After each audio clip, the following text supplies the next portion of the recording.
Welcome back to the Bald Brothers Podcast. I am your co-host, Brad Bald, alongside my brother, a.k.a. Mr. Mustachio, a.k.a. Mr. East Nashville, Brendan. And today we have a special guest, Mr. Keith Roberts, legendary personal trainer, my boxing trainer over at Title Boxing. Keith, we're pumped to have you, man. Hey, what up, y'all? It's a pleasure to be here. So Keith, tell us a little bit about your background. Where you're from? What brought you to Nashville? Man, I'm from the middle of nowhere, like East Tennessee, like. Oh, you're okay. Tennessee, so kind of a local. Where's sort of a native? Kind of. Yeah. Man, we're talking like back roads. We're talking like people build like expansions to trailers, and that's considered like success. It's big business. Yeah. Keith drives a motorcycle. No, okay. He's already cool. Yeah. Leather jacket coming into Title workouts. I'm like, all right, this guy's legit. Okay, so when did you move to Nashville? Like 2.5 years ago. Okay, so still kind of new, relatively new. Now, Yeah. when did you get into personal training? Man, like 8 years ago. So you've been in it for a while. Mm-hmm. Okay, have you always done boxing training or just personal training in general? So it started as just personal training. Okay. I was a kid trying to be an MMA fighter, and I found out real quick when you got a black eye, to every interview you go to, no one wants to hire you. So I bounced from construction job to construction job until one day I was like, wait a second. Yeah. I wonder if people will just like pay me if I just make them run sprints and stuff. And that was my exact thought process. Like as basic as And it I could can't be. believe we still do that. To make us run sprints. Oh yeah. Gosh. Well, you need somebody. You're not going to do it by yourself. You need somebody Push. yelling at you to push you, hold you accountable, go to a class, sign up for whatever. You don't do it by yourself. You need somebody else. You need Big Keith. Yelling in your ear. So what were some? Keith, we've chatted before. We've met for coffee, and we both kind of have the same motivational mindset. So what kind of what life experiences have you had that really led you to pursue personal training and boxing full time? So mine's a weird journey. So I kind of fell into it. Like I just said, no one else would hire me. So I just started training people. And my first clients were my two friends. They're getting ready to get married at the time. Okay. And they wanted to lose weight for their wedding. So I got each of them to drop like 40 pounds and got them into their wedding gear so they could go have a nice honeymoon, all that stuff. Good wedding pictures. And Critical. I kept trying to get out of fitness, to be honest. Mm-hmm. I continually kept trying to get out. And then next thing I knew, I owned like a CrossFit gym like a year later. And I'm like scrambling to get out, right? I'm scrambling. I'm like going over, trying to do construction jobs. Yeah. I'm going over, at one point, I was a DSP. It's like a nurse's assistant that takes care of handicapped people. Okay. Like every single route you could try to get out of this field, I kept trying. And I kept getting bored, or I'd be like, man, I don't know why this isn't working. And then someone would give me an opportunity in fitness. I'm like, I don't want to do fitness. So I'm 21, Mm-hmm. running, I'm helping run this gym that I now partially own. Yeah. For some reason, I don't know why.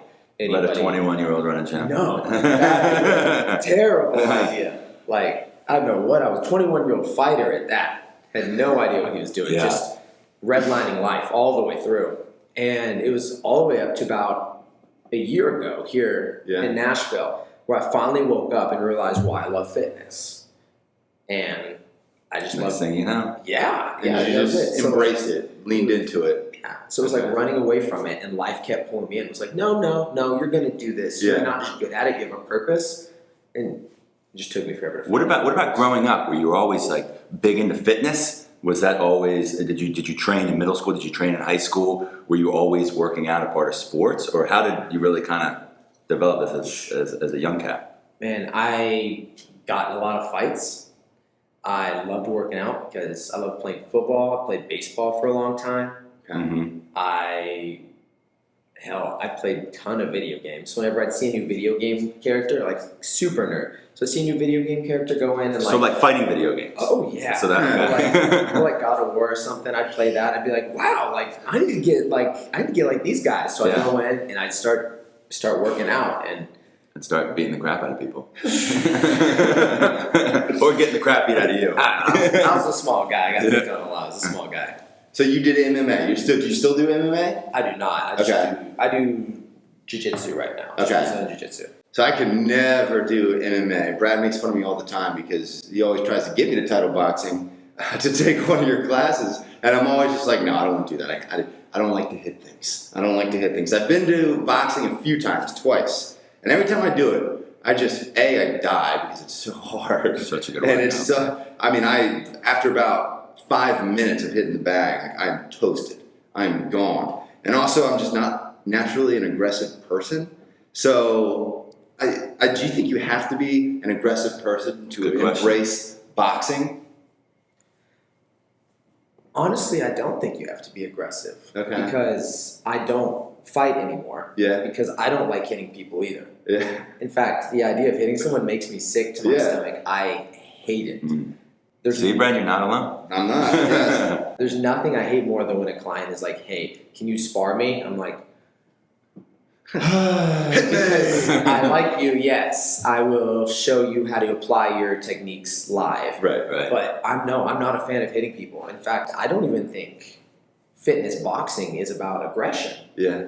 I think it's about an alternative way to spend your energy, get a fantastic workout, and work on your cardiovascular health without using conventional methods such as being stuck on a bench Right. for 15, 20 minutes Mhm. or standing in a squat rack or hitting curls. Let's be honest, lifting weights is super cool, Mhm. but walking up to that barbell every day can get Yeah. kind of monotonous. Yeah. Sure. Oh yeah. So it's more of like a challenge to yourself. Like the timer's running, can you like muster up enough self-control when Yeah. like your body's exhausted, you can't even make a fist anymore, to just hold your hands up below your chin. So it's kind of along the lines of just like dancing, just Just a little more making intense. it to the end, and then you feel proud of yourself for doing so. Yeah, I can see that. I mean, it's a hell of a good workout. I'll tell you that much.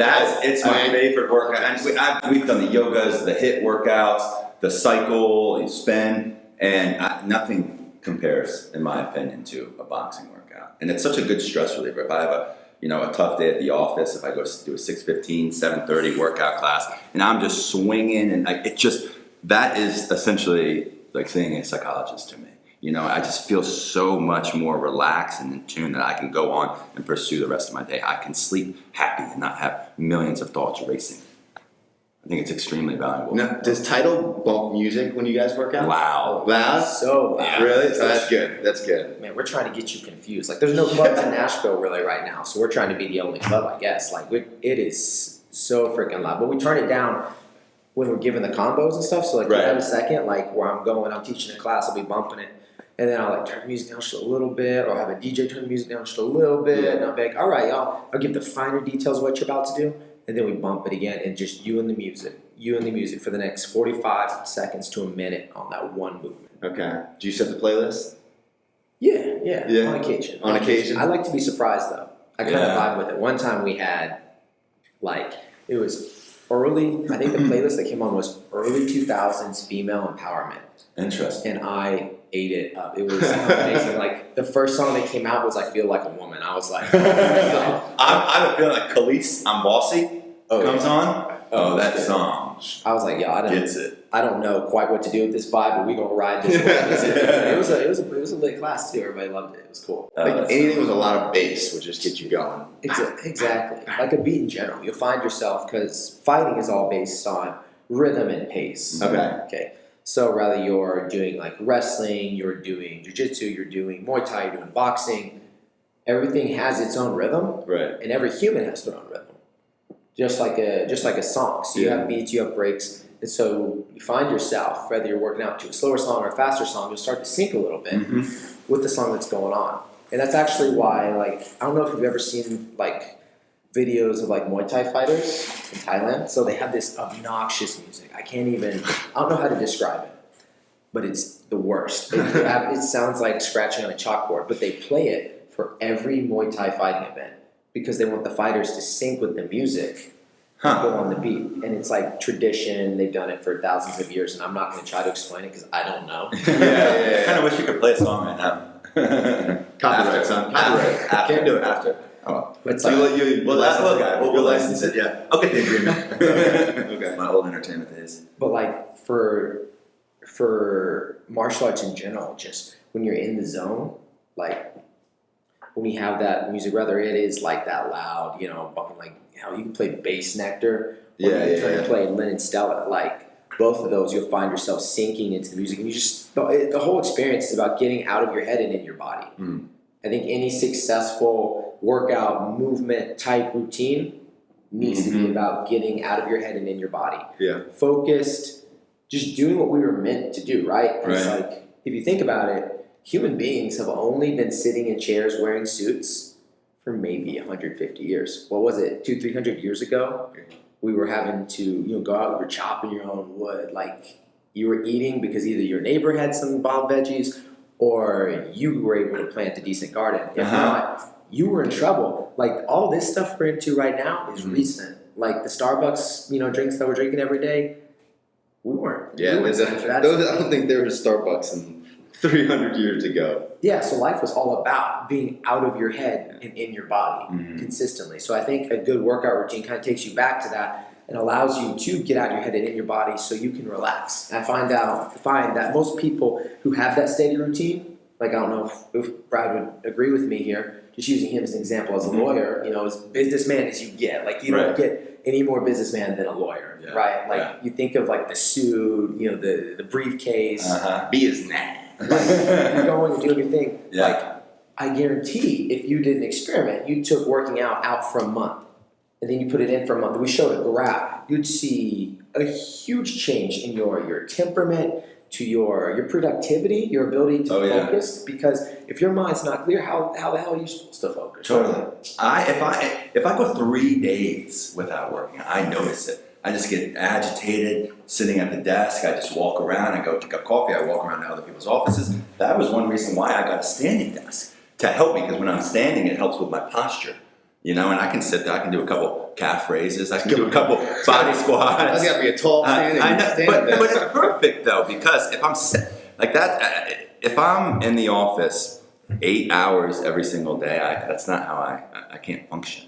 I got to be out and about. I got to be moving. But with that being said, if I'm not working out every day or every other day, then the focus just isn't there. I'm all over the place. Let's do body squats while you're looking over Alter. There you go. Alter statements. FaceTime and Keith in to put you through a workout. So Keith, you don't just train via boxing classes, right? You do some personal training at your place, at your clients' houses, apartments. Man, I've done it everywhere. So like my home base is at a Title Boxing. Right. Just any of the Title Boxing clubs nowadays. That's pretty much primarily where I do my training. But man, like as a personal trainer, I've gone from visiting people's houses at 5 a.m. We're talking. Yeah. Like twice, 3 times a week, I'm in the living room, like running through workouts. On FaceTime. There was a girl in Chicago I was training for a while. Like, if you're a personal trainer, it's awesome. Yeah. Like, any way you can help somebody, you're doing it. And for me, I've used every avenue I can. Like I said, right now, I'm full on with Title because they're the best thing going on in fitness in Nashville, honestly. Everybody talks about Title. Yeah. They're One of these days, Keith, we will get him to a class. One of these days. I feel like I kind of have to. I know, after the podcast. He'll come out and this dude still hasn't taken my class. Nah, bro, it's all good. Do you, man? Do you? That's right. Just stay happy. I have like a hate-love relationship with fitness classes. Yeah. And you'll see a lot of people empathize with this. Fitness classes are great because I think they keep you on your shit. And it holds you accountable. If you have something scheduled in the books, it's harder to skip. As long as you guys just show up, that's it, and you'll get through the workout.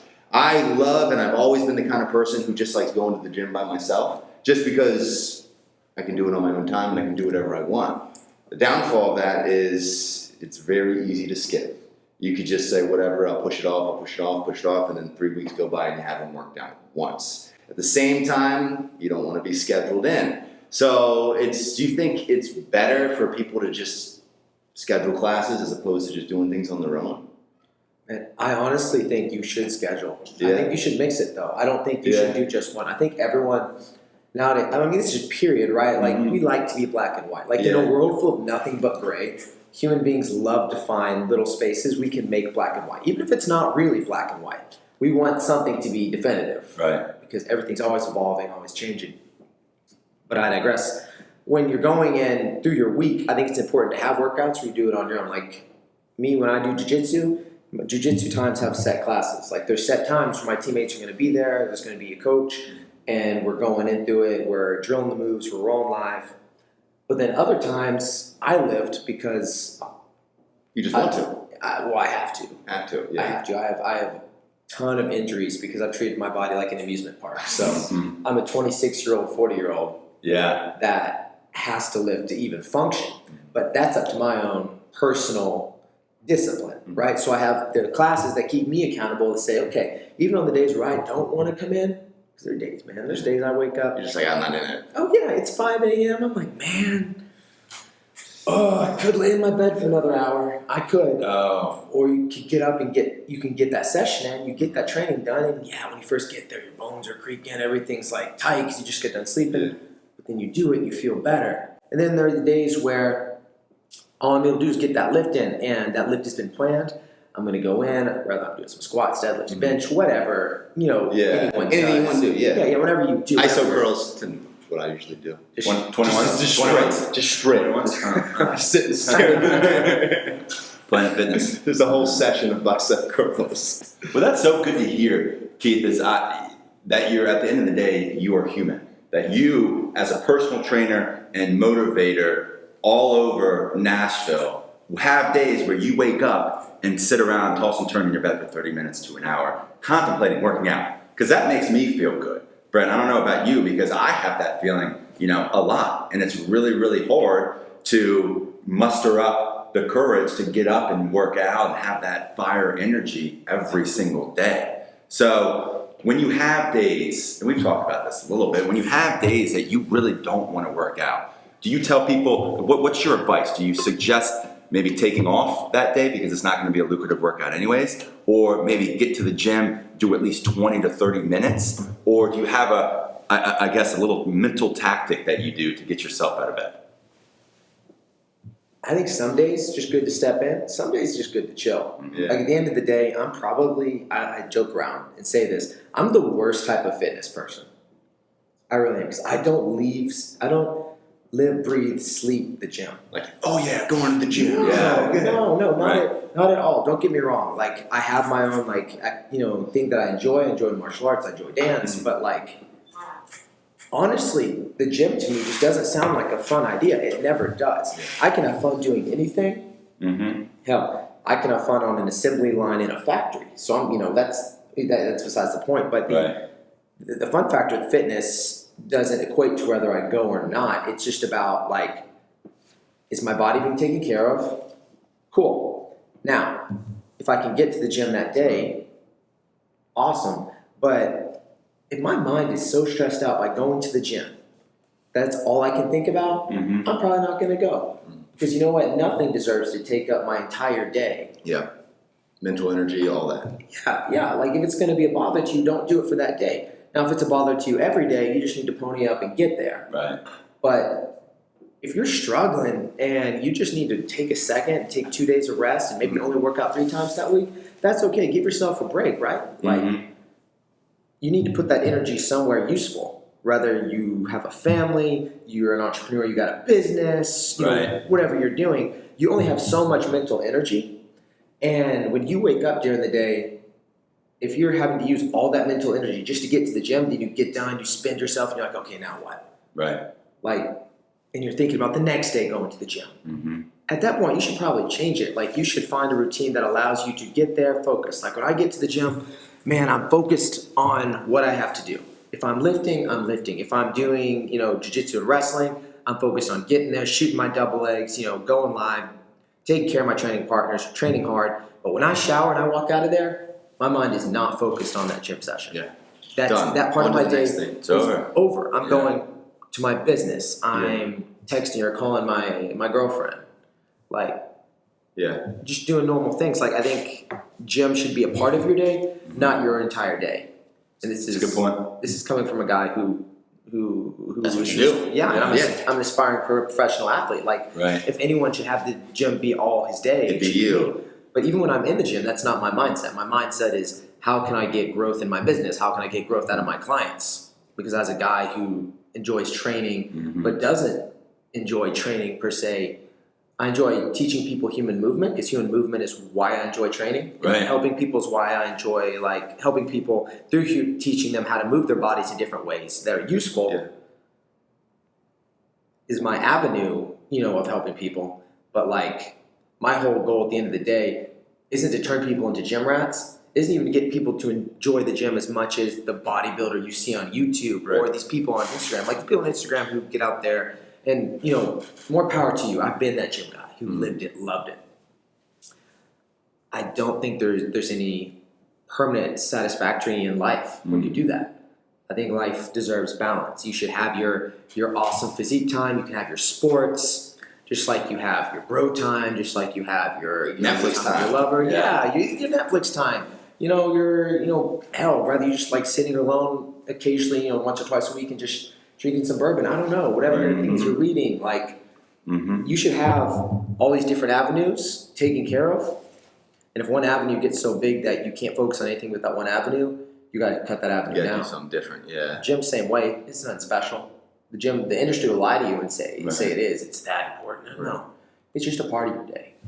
Can you talk to me about? Sorry, Brian. You guys. I was going to just ask one question, and I want to talk about energy, because this has always been the one thing that's almost baffled me about personal trainers. Brad and I both come from an athletic background. We both played college basketball. So when we play college basketball, that's the most exposure we got to trainers, because they make you do so many training sessions every single day. And these trainers, they do numerous sessions every day. I'm sure you do too. And every time they come in for every single session, their energy level is at a 10. And I feel like it has to be a 10. And it always baffled me how you do that. If you're waking up and you're tired and you're just sluggish, you just got to flip a switch. And because your clients are looking at you for motivation, you're the one who's pushing them through that workout. How do you do that? Do you drink a lot of caffeine? Like, what do you do? A lot of caffeine, man. Yeah. I knew it. Honestly, it goes into putting my money where my mouth is. At the end of the day, what I do isn't about me. Right. It's about other people. When I say I legitimately am in this because I care and love people, that's why I'm there. Right. I can go and I can look, and if I see Brad not having such a good day, That gives you energy in and of itself. that's when I'm bringing the energy. Someone walks in and they say, yo, I just got fired from work. I'm like, okay, cool. It's my mission now to make your day better. Someone comes in and I'm personal training them, right? And they're super bummed out. Let's say I'm training someone to go the NBL, and for whatever reason, they just didn't get the offer they wanted. It's about $100,000 less. They got to wait another year. I'm going to be working with them again. My goal isn't at that point to be like, oh yeah, well, man, my day was pretty shitty too. Sorry. Right. My day was pretty crappy too. No, we're explicit. No. We're explicit. We're explicit now. No. We're explicit. Brendan said shit earlier. It's okay. But at that point, I can be human. I'm like, yo, I feel you, bro. But at the end of the day, my goal is to take whatever problem you're having and make it meaningless. The same way when I go and I'm training with my boys, my problems are meaningless. Right. When I step on the mat, my problems are gone. I'm trying to take that same feeling and experience and bring that to everybody I'm interacting with. So you're energized almost by your empathy. 100%. You empathize with your clients, and you're not going to not show up with energy, because that's not going to benefit them. That's not going to be what's best. That's really interesting. Because we need that. Plus caffeine. Yeah, Plus caffeine. So many times. There's days I show up to title in terrible mood, just ready to get a workout in. And if I saw you or whoever is teaching that class, dang, just another day, Brad.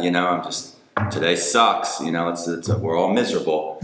But how's that going to help me? That's just going to continue to put me down in the dumps. I need to be reached up to your level to, satisfy myself within that class. Wild how y'all do that. Yeah. Just boom, you're there. All right, guys, let's go. Doesn't matter. All right. How many classes do you do a day? So say you're working a day at Title Boxing, how many sessions do you do? Let's say if it's a big day, we're talking I'm just really hammering it out. I'll teach 4 to 5 classes. Hour long, plus around 4 to 5 PTs, plus whatever cleaning and maintenance stuff, or in between afterwards. whatever side gigs I have going with Title.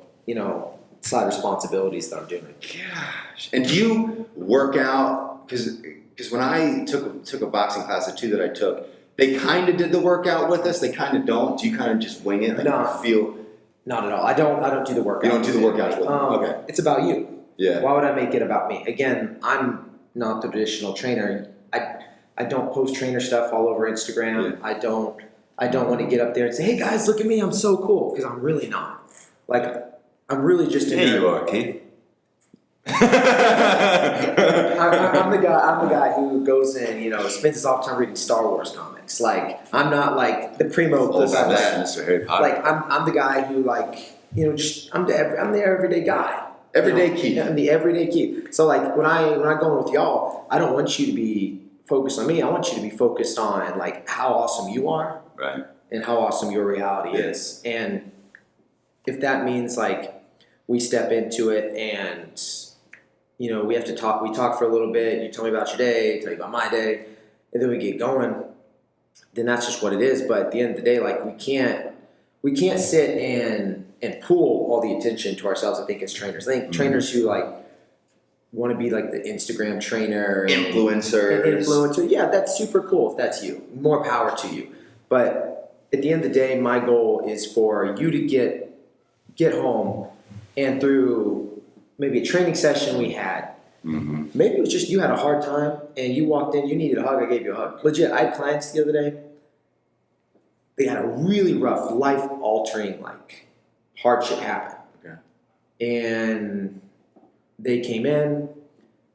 I knew I had to train them for an hour. I took one look at their face. I'm like, y'all get in here. Let's hug. Like, Yeah. like it's all about like love and energy and me staying out of your head and your body in the moment. Like I'm out of my head. Whatever relationship problems I have, whatever financial problems I have, whatever, the stuff everybody has. Whether my motorcycle battery just died, I don't care. In the moment, it's all about my client. It's all about what's going on in your life, what's going on in your body. How can I help you? How can I make things better through the service I'm going to give you? Because I'm not here to be your fake friend. Right. If I don't like you, I'm going to be nice. Like, I'm not going to ask about you. Yeah. I'm not going to be like, I'm not going to just walk on through my day. Sure.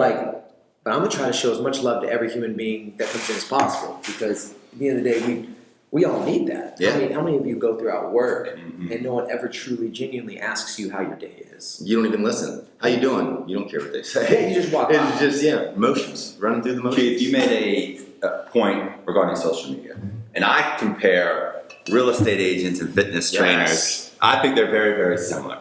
If you're a trainer, you have an Instagram. If you're a real estate agent, you have an Instagram. You could have one client on Instagram, but you could have 10,000 followers. Just like a real estate agent could have the best social media pages ever, but they've only sold 1 or 2 homes in 2 years. So when you see that demographic, specifically around Nashville, what do you do on social media to separate yourself and come out as somebody that, for me, somebody that's looking for a trainer? Why would I want to choose you? And this is through social media. Because I post everyday stuff. I post what makes me happy. Yeah. You know that I'm not trying to sell you. At the end of the day, like, if I have to sell you, like, as in, like, I need to explain to you why what I have is beneficial to your life, or why I believe it's beneficial to your life, then I'll do it. I don't sell anybody who I don't think can be benefited by what I have.